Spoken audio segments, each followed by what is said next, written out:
Interesting research लेकर आई कि जो दुनिया भर में मूड माहौल बिगड़ा हुआ है उनमें किन कंपनियों को, किन दो कंपनियों को बड़ा फायदा हो सकता है, कितना फायदा हो सकता है, कितना प्राइसेस बढ़ रहे हैं, कितना एक्सपोर्ट बढ़ने की संभावना है, बताएं।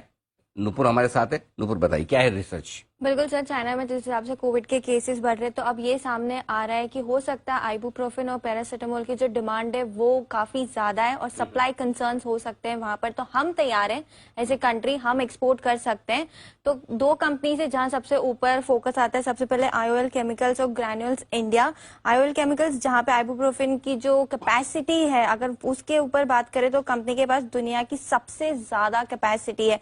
पिछले जो अभी फर्स्ट हाफ निकला है FY23 का, तो उसमें 31% की जो कंपनी की आई थी वो आइबुप्रोफेन से आई थी और 2022 में कंपनी ने पैरासिटामोल का भी कमर्शियल प्रोडक्शन स्टार्ट कर दिया है। तो ये कंपनी दोनों प्रोडक्ट्स में है, तो एक पॉजिटिव न्यूज है इस कंपनी के लिए। और फार्मा सेगमेंट जिसमें ये दोनों ड्रग और कुछ ड्रग्स और भी आते हैं, तो उसका जो कंट्रीब्यूशन आता है रेवेन्यूज में वो करीबन 56% के आसपास का है और ये कंपनी 26% का एक्सपोर्ट करती है। तो ये स्टॉक भी फोकस में। ग्रैन्यूल्स इंडिया, जैसे कि अभी बात हो रही थी, कंपनी के पास पैरासिटामोल की काफी स्ट्रॉन्ग मैन्युफैक्चरिंग यूनिट है और दुनिया की सबसे बड़ी भी है।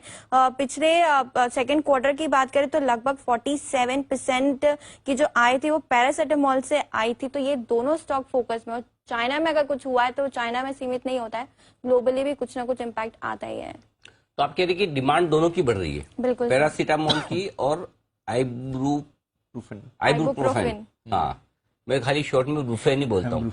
हाँ, जनरली ब्रूफेन ही बोलता हूँ। अच्छा, पैरासिटामोल सबसे ज्यादा बनाने वाला ग्रेन्यूल से और आईओएल केमिकल ने भी स्टार्ट कर दिया है मैन्युफैक्चरिंग यूनिट। ओके, तो इन दो कंपनियों को बड़ा फायदा होगा। चलो, तो राय सिद्धार्थ जी से ही ली जाए। सिद्धार्थ जी एक पर तो दे ही चुके हैं, ग्रेन्यूल्स जो सिद्धार्थ जी अभी अभी आप बात कर भी रहे थे, और साथ ही आईओएल केमिकल भी, बताएं सर। बिल्कुल अनिल जी, आईओएल केमिकल का भी काफी फायदा होगा। अभी जो इनका प्रोडक्शन लेवल है वो काफी छोटा है ग्रैन्यूल्स के कंपैरिजन में, इसीलिए ग्रैन्यूल्स टॉप पिक है।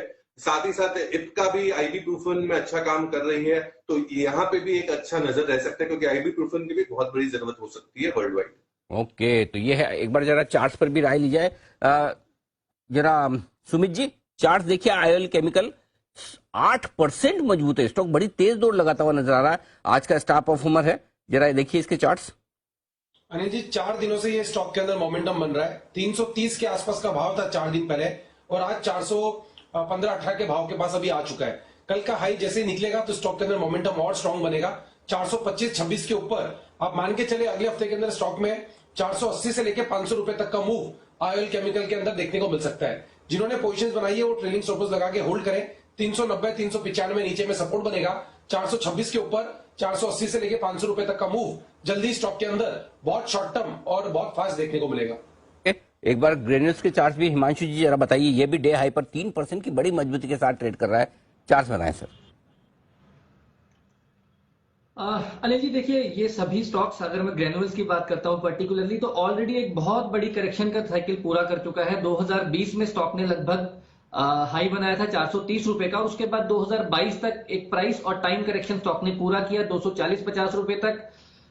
बहुत लंबे समय की एक अपवर्ड स्लोपिंग ट्रेंड लाइन का सपोर्ट को टेस्ट किया और वहां से एक अप ट्रेंड वापस से स्टॉक ने शुरुआत की है। मुझे लगता है कि ये स्टॉक पोजिशनल तौर पर खरीदने का एक बहुत अच्छा कैंडिडेट है और इंपॉर्टेंट सपोर्ट्स 325-330 को रिटेस्ट करने के बाद वापस से यहां पर एक मोमेंटम बनता हुआ नजर आ रहा है। शॉर्ट टर्म में एक बार स्टॉक वापस से 340-350 के ऊपर क्लोजिंग दिखाने का अगर सक्सेसफुल रहता है तो मुझे लगता है कि यहां पर 400 रुपए के ऊपर के भी लेवल्स आपको आने वाले कुछ हफ्तों या महीनों में देखने को मिल सकते हैं। तो पोजिशनल तौर पर काफी अट्रैक्टिव रिस्क रिवॉर्ड है। ग्रेन्यूल्स में खरीदारी करके चलने की सलाह है। ओके, ग्रेन्यूल्स में भी बुलिश है चार्ट्स पर भी, और फंडामेंटली भी आपको सिद्धार्थ जी ने राय दे दी और रिसर्च आपको नूपुर ने रखी दी। लेकिन रिसर्च सिर्फ ग्रेन्यूल्स और आईओएल केमिकल तक सीमित नहीं है।